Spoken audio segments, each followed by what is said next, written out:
RTO ಅಧಿಕಾರಿಗಳು ಇವತ್ತು auto ಚಾಲಕರಿಗೆ ಬಿಸಿ ಮುಟ್ಟಿಸಿದ್ದಾರೆ. ಯಾಕೆ ಅಂತಂದ್ರೆ ದುಪ್ಪಟ್ಟು ದರವನ್ನ ತಗೊಳ್ತಾ ಇದ್ರಂತೆ. ಮೀಟರ್ ಹಾಕ್ತಾ ಇಲ್ಲ. ಮೀಟರ್ ಯಾರಿಗೆ ಹಾಕ್ತಾರೆ ಇವತ್ತು ಆರ್ಟಿಒ ಅಧಿಕಾರಿಗಳಿಗೆ ಗೊತ್ತಾಯ್ತಾ ಅಂತ. ತೋ ತೋ ತೋ ಏನು ಕಾಮಿಡಿ ಮಾಡ್ತಾ ಇದ್ದೀರಾ ಆರ್ಟಿಒ ಆಫೀಸರ್ಸ್ಗಳು ಅಂತ. ದುಪ್ಪಟ್ಟು ದುಡ್ಡು ವಸೂಲಿ ಆರೋಪದ ಬೆನ್ನಲ್ಲೇ ಈ ದಾಳಿಯನ್ನು ಮಾಡಿದ್ದಾರೆ. ಆ್ಯಪ್ ಆಧಾರಿತ ಆಟೋಗಳಿಗೆ ಸಾರಿಗೆ ಇಲಾಖೆ ದಂಡಾಸ್ತ್ರವನ್ನು ಹಾಕಿರೋದು.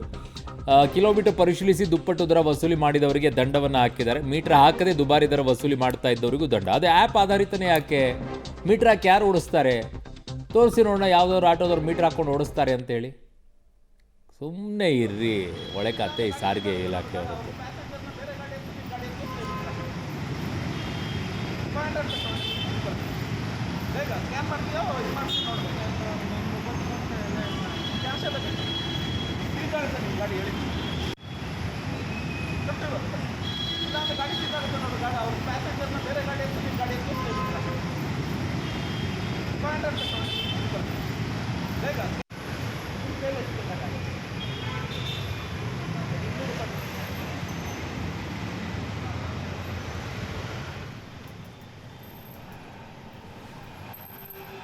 ನನ್ನ ಸಹೋದ್ಯೋಗಿ ಪವಿತ್ರ ನನ್ನ ಸಂಪರ್ಕಕ್ಕೆ ಸಿಗ್ತಾ ಇದ್ದಾರೆ, ಮೆಟ್ರೋ ಬ್ಯೂರೋ ಹೆಡ್. ಪವಿತ್ರ, ಏನು ಸಂಬಳ ಗಿಂಬಳ ಆಗಿಲ್ವಾ ಅಂತ ಸರ್ಕಾರದಿಂದ?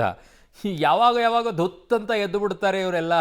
ಗೊತ್ತೇ ಇರಲಿಲ್ವಂತ ಆಟೋದವ್ರು ಮೀಟ್ರ್ ಹಾಕ್ಕೊಂಡು ಬೆಂಗಳೂರಲ್ಲಿ ಓಡಿಸೋದಿಲ್ಲ ಅಂತ ಹೇಳಿ. ಎಷ್ಟು ಜನ ಓಡಿಸ್ತಾರ್ರಿ? ಎಲ್ಲಿದೆ ಮೀಟ್ರ್ ಹಾಕ್ಕೊಂಡು ಓಡಾಡೋರು?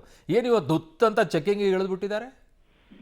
ಅರುಣ್, ಈಗ ರ್ಯಾಪಿಡ್ ಬೈಕ್ ಏನಿದೆ, ಟ್ಯಾಕ್ಸಿ ಬೈಕ್ ಸೇವೆ, ಅದು ಸ್ಥಗಿತ ಆದ್ಮೇಲೆ ಬೆಂಗಳೂರಿನಲ್ಲಿ ಆಟೋ ದರ, ಎಸ್ಪೆಷಲಿ ಆಪ್ ಆಧಾರಿತ ಆಟೋ ದರ ಏನಿದೆ ಅದು ಸಿಕ್ಕಾಪಟ್ಟೆ ಜಾಸ್ತಿ ಆಗಿದ್ದು. ಕಿಲೋಮೀಟರ್ಗೆ ₹100, 1 ಕಿಲೋಮೀಟರ್ಗೆ ₹100 ಚಾರ್ಜ್ ಮಾಡಿರೋದು ಕೂಡ ಇದೆ. ಸೊ ಸಾಕಷ್ಟು ಬೆಂಗಳೂರಿಗರ ಆಕ್ರೋಶ ಹೊರ ಹಾಕ್ತಾ ಇದ್ರು. ಜೊತೆಗೆ ಮೀಟರ್ ಹಾಕದೆ ಆಟೋ ಓಡಿಸೋ ವಿಚಾರವು ಕೂಡ ಮುನ್ನೆಲೆಗೆ ಬಂತು. ಅದು ಈ ಹಿಂದಿನಿಂದಲೂ ಕೂಡ ಸಾಕಷ್ಟು ಗಲಾಟೆಗಳು ನಡೀತಾನೆ ಇದೆ.